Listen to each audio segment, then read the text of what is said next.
I saw instances where like they were misquoting, verses from the Quran. Who was misquoting verses? Mainstream media. Really? One was like, kill the infidel, strike their necks wherever you find them. Yes, that does say that in the book. But guess what? It says that in the book? Yeah, but they're not talking about Christians. And in that passage, God's not even talking to the Muslims. He's talking to the angels.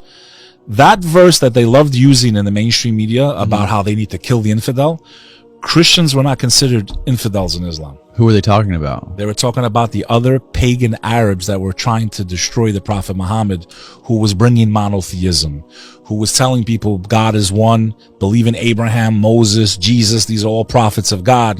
These people are praying to statues and a million different gods. They're the infidels. They're the pagans. So in that verse, they were at a battle, if I'm not mistaken, it was called Badr. It was the Battle of Badr. And historically, they were outnumbered 3-1. So the first Muslims were outnumbered 3-1. And God says in the Quran, he commands the angels, go and support the forces because they're outnumbered. And I commanded the angels to strike the infidel. He wasn't even commanding the Muslims. And they use that verse in the mainstream media to make you think as an American that the Muslims are coming to kill you. But I'll give you a quote that it does say, speak kindly to the Christian, for they are the closest to you in faith. Amongst them you will find men of reason and education. That's in the Holy Quran. When's the last time you saw that on the news? Never. So how are you going to judge?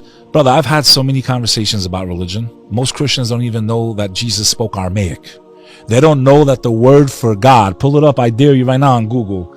Type in language of Jesus Christ. Do it right now on Google. Show me what power. I'm going to show you how dumb we are as a society and how far away you are listening to this right now, how far away you are from any concept of reality, truth, or being. So what was the language? There it pops up. Now, here's what I want you to do. Let me blow everybody's mind now. Aramaic. Now, the language is a Semitic language. The Semitic languages are Hebrew, Arabic, and Aramaic. They're cousins, like I mentioned earlier. Latin is Portuguese, Italian, Spanish. Semitic languages. Now, I want you to type this in. Aramaic, word for God, and watch what pops up. And let me teach you a lesson. The Aramaic word for God. Well, if that's the language of Christ, I should know. Now, what's the first search result? Read it. Say it. I know it's hard to say it. Say it. Alo-o. Where's the search result coming from in blue? Allah. Oh, Jesus Christ in his own language called God Ilah. Ilah, Allah. It's not a name. It's a cognate. So in Hebrew, it's Elohim or Ilah. In Arabic, it's Allah. It's a word that's the same in 3 languages. It's not a name. Al means the. La means God. It's the same word in the language of Jesus Christ. But during 9/11, all you heard people saying in New York City was F these Muslims and F their. Yeah. That's called ignorance.